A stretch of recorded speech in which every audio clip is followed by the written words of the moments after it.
E aí, tudo bem? Aqui é a professora Ana Grazielli, de novo, continuando o vídeo sobre análise de cenários. Tá pronto já para começar a fazer suas previsões? Muito bem.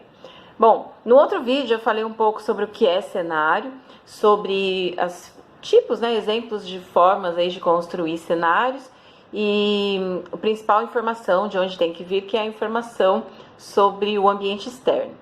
Isso não significa que você não tenha que usar informações do ambiente interno também, são importantes. Mas em estratégia tem uma coisa que a gente diz, que é a questão do controle do ambiente. Então, toda vez que a gente fala de ambiente interno, que acontece dentro da empresa, a gente chama de ambiente, a gente considera que é um ambiente mais controlado, porque, querendo ou não, aquilo que está acontecendo dentro da empresa já está mais próximo de nós, então a gente consegue de alguma forma manusear, controlar, conter, se for o caso. Agora, no ambiente externo, meu amigo, aí vai depender do quanto a sua empresa consegue influenciar esse ambiente, do poder de mercado, enfim. Então, geralmente o que acontece no ambiente externo nos causa mais impacto e pode nos prejudicar mais, uma vez que nós não temos muito controle sobre o que acontece no ambiente externo. Então, tentar identificar esses elementos lá fora pode nos auxiliar mais no planejamento. Bom, vamos lá. Então, qual que é o passo a passo, pass by pass, para fazer a análise de cenários? Então, a primeira coisa é a gente identificar, levantar informações aí sobre o ambiente externo, sobre as variáveis do ambiente geral, o ambiente da indústria, o ambiente da concorrência. Um segundo momento, a gente vai levantar informações sobre o ambiente interno. É importante que essas informações levantadas, terceiro passo, elas tenham esse caráter longitudinal, ou seja, não pegue um negócio que é de, esse ano aqui só, toda vez que a gente vai analisar a tendência e tentar entender desempenho de empresa, a gente precisa ter alguns anos aí, pelo menos 5 anos a gente precisa ter para olhar esse comportamento, digamos assim, Então, cuidar para que esses dados eles sejam longitudinais, então eles peguem um certo período aí do tempo, escolher a técnica que você vai utilizar. Então, se você vai utilizar uma técnica mais quantitativa, baseada em números, ou vai usar uma técnica mais qualitativa, baseada mais em experiência, expertise, know-how das pessoas.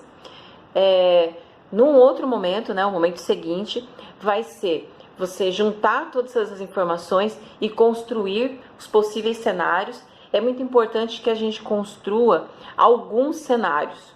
Eu não estou falando 10, 20, 30, não, porque quanto mais cenários, mais trabalho você vai ter para refinar depois. Então, tem, assim, uma indicação é você trabalhar com os cenários otimistas, pessimistas e mais prováveis. O que significa isso? São os piores cenários, são os pessimistas, então aqueles que você acredita que, o mundo vai acabar ali, Então, o mundo acabando, o que eu tenho que fazer? Então, é o pior que você pode imaginar. O cenário otimista, que é o melhor dos mundos, então, no melhor das hipóteses, o que aconteceria, E o cenário mais provável, que é aquele que tem maior chance de ocorrência. Então, talvez pensar em cenário pessimista, otimista e realista seja uma solução. Nesse sentido, a gente está falando de 3 cenários distintos. Então, como que eu faria? Eu vou dar um exemplo, tô vendo que a gente está passando aí por uma questão de desemprego, O número de desempregados no Brasil, ele está alto. E isso pode fazer com que eu tenha, de alguma forma, dificuldade para selecionar as pessoas, porque ao mesmo tempo que tem muita gente boa no mercado, também tem muita gente que ainda está precisando construir competências para voltar para o mercado de trabalho. Então, isso pode ser um problema na hora de, por exemplo, fazer seleção dos meus empregados, vamos dizer assim, Então, o que eu vou fazer, nessa situação de um alto nível de desemprego? Na pior das hipóteses, cenário pessimista, na pior das hipóteses, eu não vou encontrar gente qualificada para poder preencher as minhas vagas de emprego. O que eu vou fazer com isso? Na melhor das hipóteses, cenário otimista. Nossa, eu vou ter muita gente qualificada, eu vou poder escolher o funcionário que eu quiser, porque tem muitas pessoas com ótima formação, experiência. O que é que eu vou fazer com isso? E o cenário realista. Bom, tem muita gente boa, qualificada, mas também tem gente que não tem a qualificação esperada no momento. O que eu vou fazer com isso? Então, o cenário, ele não visa responder as perguntas, o que é que eu vou fazer com isso? O cenário, ele visa mostrar um retrato, né? Montar um quadro sobre aquilo que você está observando. Quem vai dar a resposta sobre isso depois são os estrategistas que vão olhar para análise de cenários, ok? Então, adotar essa premissa do pessimista, otimista, realista significa elaborar 3 cenários que eu acredito que seja uma alternativa boa, né? Principalmente para quem está começando a fazer esse tipo de análise. Bom, elaborou aí a quantidade do número de cenários, você vai ter que escolher qual daqueles cenários é o cenário que você vai trabalhar.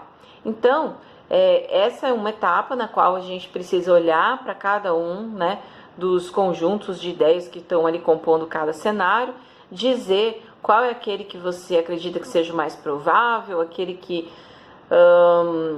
mesmo sendo mais provável, aquele que você prefere se preparar para ele. Existem muitas formas de fazer essa escolha. Tem gente que prefere escolher assim, não, qual que é o mais provável de acontecer?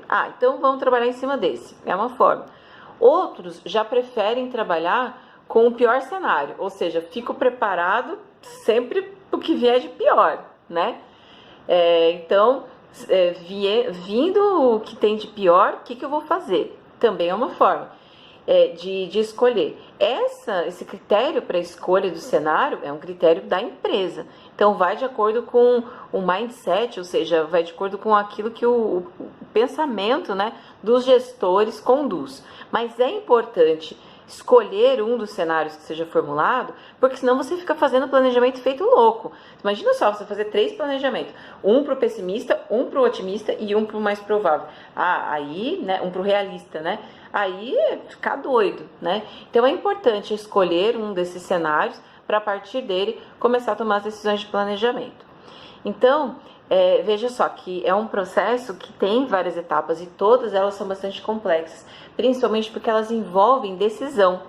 Então, vamos supor que você escolha um cenário, vou escolher o cenário otimista, e não é aquilo que acontece. Bom, já era, né? Veja, no modelo que eu deixei lá no PowerPoint, que inclusive é o modelo da Shell, os cenários, eles têm uma composição. Então, o que significa isso? Eles têm um título. Então, por exemplo, o cenário, eu acho que é o cenário montanha e o oceano, que estão lá no slide, né? Então, por exemplo, título do cenário montanha. Então, o que é esse cenário montanha? Aí tem uma historinha, né, que conta como esse cenário. Então, no cenário montanha, as pessoas estarão assim, assim, assado, a concorrência desse jeito, espera-se que não sei o que aconteça, nananana. Então, é uma descrição daquilo que você está visualizando para o futuro naquele cenário. Então, é sempre assim, tem um título e aí tem a historinha que explica o que vai acontecer naquele cenário. Bom, eu espero que com esse vídeo, né, você tenha conseguido entender melhor aí essa sistemática de cenários. Qualquer coisa, me escreve, viu? Me manda e-mail, me manda WhatsApp, tira suas dúvidas, que é para não ficar com isso remoendo aí na sua cachola, beleza? Tem a nossa atividade para fazer sobre essa tarefa de cenários também. Não fica aí morrendo de dúvida não, tá bom? Então, acho que é isso, né? Por hora é só. Meu abração para você e bons estudos. Tchau, tchau.